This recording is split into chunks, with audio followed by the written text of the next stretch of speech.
বর্ষাকালে প্রতিটা ছাদ বাগানে গাছের পাতা পড়ে, তারপর টবের মাটি ধোঁয়ার নেমেও জমে থাকে, আর তার থেকে ছাদে জলও বসে যায়, আর জল বসে ছাদ ড্যামেজ হয়ে যাওয়ারও সম্ভাবনা থাকে। আমার মতো যাদের জল ছাদ করা নেই তাদের তো আরো বেশি সমস্যা। সেই সমস্ত পাতা পচা থেকে কেন্নাই অনেক কিছুই পোকা মাকড়ও জন্মায়। তার জন্যই তো আমি বর্ষাকালে কিভাবে সহজ পদ্ধতিতে আমার ছাদ বাগানের গাছগুলোকে গুছিয়ে রেখেছি সেটাই আমি আজকে পুরো ভিডিওতে দেখাবো। নমস্কার বন্ধুরা, কেমন আছো সবাই? আমি খেয়া, আর আমার ভিডিওটি দেখার জন্য স্বাগত। বন্ধুরা, আমার ছাদেতে শুকনো পাতা পড়ে আর ছাদটা একদম নোংরা হয়ে গেছে, আর গাছগুলো এত ঝোপালো হয়ে যাচ্ছে।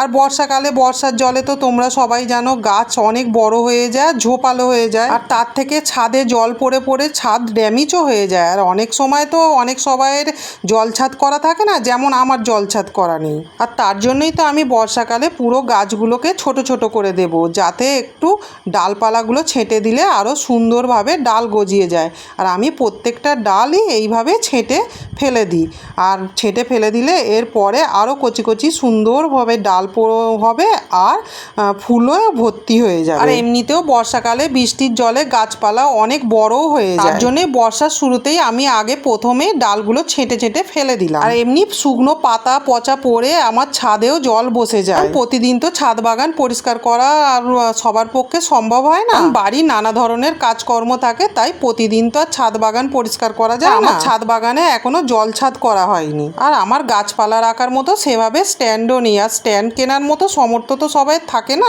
এমনিতেও আমি গাছপালা ভীষণ ভালোবাসি, তার জন্য আমার ছোট ছাদ বাগান হলে কি হবে, আমি গাছপালায় ভর্তি করে রেখেছি। আমি কিভাবে গাছপালাগুলো সাজিয়ে গুছিয়ে রাখি আর আমার ছাদটা কিভাবে পরিষ্কার পরিচ্ছন্ন করে রাখি সেটাই আমি আজকে দেখাবো। তোমরা তো দেখতেই পাচ্ছ বন্ধুরা, আমি গাছপালাগুলো একটা একটা করে সরিয়ে দিয়ে আর আমি পুরো পাতা পচাগুলো পরিষ্কার করে দিচ্ছি, আর গাছগুলো একটা কাঠের ওপরে পাটার ওপরে আমি সাজিয়ে গুছিয়ে রেখে দিচ্ছি। গ্রীষ্মকালে সরাসরি ছাদের ওপরেই গাছগুলো বসানো ছিল, সেভাবে জল বসেনি ছাদে। আবারও বৃষ্টি হলে তো আর ছাদে জল বসবে, তার জন্যই আমি কাঠ দিয়ে ইটের ওপরে কাঠ রেখে আর আমি তার উপরে গাছগুলোকে সাজিয়ে গুছিয়ে রেখে দিচ্ছি। যত টবের মাটি নিচে ধুয়ে ধুয়ে পড়েছে সেইগুলো এক সাইড থেকে সরিয়ে আমি ঝাঁট দিয়ে এগুলো পুরো পরিষ্কার করে জড়ো করে দেব, না হলে এইগুলো জমে কেন্ন হবে, নানা ধরনের পোকামাকড়ও জন্ম নিচ্ছে। ছাদে জল বসে তো স্যাঁতলা হয়ে যাচ্ছে, আর এতেও তো যাওয়া আসাও রিস্ক হয়ে যাচ্ছে।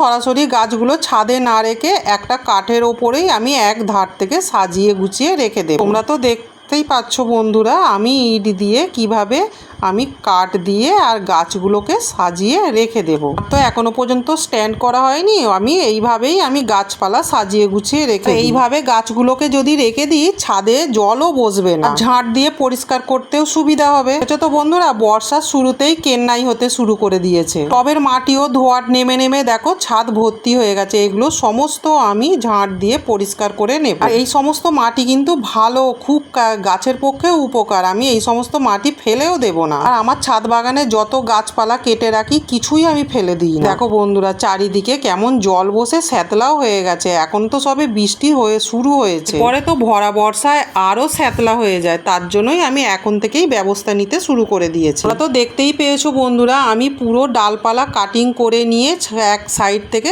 টবগুলো সরিয়ে দিয়ে আমি পুরো ছাদটা ঝাঁট দিয়ে পরিষ্কার করে দেব। এর থেকে ছাদটাও অনেকটা রক্ষা পাবে, কারণ আর জলটা যাতে না বসে। দেখো টবের গোড়ায় গোড়ায় কত মাটি জমে গেছে, কিভাবে টবের গোড়ায় সব মাটি জমেছে দেখতে পাচ্ছ তো বন্ধুরা। আমার মতো যাদের স্ট্যান্ড নেই তারা এইভাবেই কাঠের ওপরে এরম গাছ রাখলে কোনো ছাদের ক্ষতি হবে না। সরাসরি ছাদেতে গাছ রাখলে তো ওই যে মাটির ধোঁয়াটগুলো জমে যাচ্ছে, আর তাতে তো কেন্নাইয়ের জন্মেছে। আমি এখন থেকেই দেখিয়ে দিচ্ছি, বর্ষার শুরুতেই যদি আমরা গাছপালা এইভাবে গুছিয়ে গাছিয়ে রেখে দিই আর তাহলে আর ছাদ ড্যামেজও হওয়ার সম্ভাবনা থাকে না। আর পুরো ছাদে টবগুলো সরিয়ে সরিয়ে ঝাঁট দিয়ে পুরো ছাদ পরিষ্কার করে আমি এক সাইড থেকে গাছগুলোকে আমি আবার সাজিয়ে গুছিয়ে রেখে দেব। তোমরাও আমার মতো এইভাবে কাঠের ওপরে গাছ রাখতে পারো, তবে আমার মতো যাদের স্ট্যান্ড নেই তাদের কথাই আমি বলছি। কারণ আমি তো বলেই দিয়েছি গাছ ভীষণ আমি ভালোবাসি, কিন্তু সবসময় স্ট্যান্ড করা তো সম্ভব হয়নি, আর আমার জল ছাদও করা হয়নি এখনো পর্যন্ত। থেকে আমার ছাদ অনেক ড্যামেজ হচ্ছে ঠিকই, কিন্তু কিছু করার নেই, গাছ আমি যখন ভীষণ ভালোবাসি তা আমি যতই ছাদ ড্যামেজ হোক তবু আমি গাছ বসিয়েই যাই। ওই জন্য যতটা পারি পরিষ্কার পরিচ্ছন্ন করে রাখার চেষ্টা করি। জন্য আগে গাছের ডালপালাগুলো আমি পুরো ছেঁটে ছোট করে রাখি, আর এতে গাছের জল আর সেভাবে ভালোভাবে বসেও না বর্ষাতে, আর আস্তে আস্তে কচি ডগাও ছাড়তে শুরু করে দেবে। যত ঝাঁট দিয়ে শুকনো পাতা ডালপালা আমি কিছুই ফেলে দিই না, আর এই সমস্ত জিনিসগুলো আমি একটা বালতিতে স্টোর করে রেখে দিই। এর থেকে আমার পাতা পচা সারও তৈরি হয়ে গেল। দেখো বন্ধুরা, এইগুলো সব আমি এই বালতির ভিতরে জমিয়ে রেখে দেব। যত ডালপালা ছেঁটেছি সব আমি বালতির ভিতরে স্টোর করে রেখে দেব, কারণ এইটা শীতের সময় আবার পাতা পচা সার তৈরি হয়ে গেলে আমি এর ওপরে সবজি গাছ আবার বসাতে পারবো। ছাদ বাগানে যত যা কিছুই ফেলে দিই না, সবই আমি স্টোর করে রেখে দিই, আর ভালোভাবে পরিষ্কার পরিচ্ছন্ন করে রাখারই চেষ্টা করি। আমার ছাদটা খুবই ছোট, যাওয়া আসা করার ভীষণ অসুবিধা হয়, তাও গাছপালায় ভর্তি করে রেখেছি।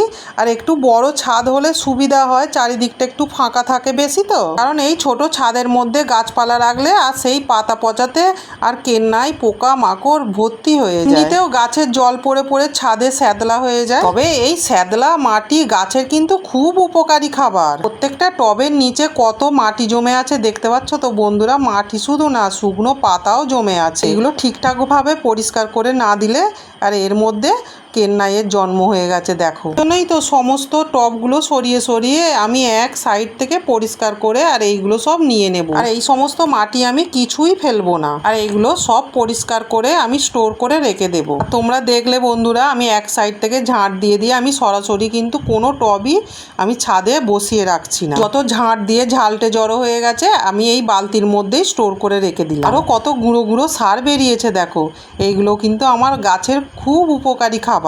কারণ টবে যে সমস্ত সার খাবার খেতে দিই সেইগুলো তো টবের নিচে জমাট বেঁধে থাকে, আর এইগুলো আমি ঝাঁট দিয়ে জড়ো করে আর ফেলে না দিয়ে আমি সমস্ত গাছের গোড়ায় দুটো দুটো করে দিয়ে দিই। বন্ধুরা, ইটের ওপরে কাঠ দিয়ে আমি গাছগুলো সহজ পদ্ধতিতে সাজিয়ে গুছিয়ে রেখে দিয়েছি, এতে আমার ছাদটাও বাঁচবে, আর ছাদে কোনো টবের মাটির জলও বসবে না, আর কোনো কেন্ন পোকা মাকড় কিছুই হবে না। এইভাবেই আমি গাছপালাকে গুছিয়ে গাছিয়ে রাখার চেষ্টা করি। আমার ভিডিওটা কেমন লাগছে বন্ধুরা, আমার এই ছোট্ট ছাদ বাগানে গুছিয়ে রাখা ভিডিওটাও কেমন লাগছে কমেন্টে বলবে। আর আমি কিভাবে সহজ পদ্ধতিতে ছাদ বাগান করি তার জন্য তো আমার চ্যানেলটা সাবস্ক্রাইব করতে হবে, তা না হলে তো আগের ভিডিওগুলো দেখতেই পাবে না। আমি কিভাবে সহজ পদ্ধতিতে সার তৈরি করে ছাদ বাগান করি সমস্তটাই আমার ভিডিওতে দেওয়া আছে, আর আগের ভিডিওগুলো ফলো করবে বন্ধুরা, পুরোটাই দেখতে পাবে। আমার ছাদটা বর্ষার জলের হাত থেকে রক্ষা করতে কেমনভাবে গুছালাম একটু কমেন্টে বলবে। প্রত্যেকটা গাছ আমি ইটের উপরে কাঠ দিয়ে সাজিয়ে সাজিয়ে গুছিয়ে রেখে দিলাম, আর এতে ঝাঁট দিয়ে পরিষ্কার করতেও সুবিধা হবে। আমার ছাদ বাগানটা কেমন গুছানো হয়েছে বন্ধুরা কমেন্টে বলবে, একটা লাইক করে দিও।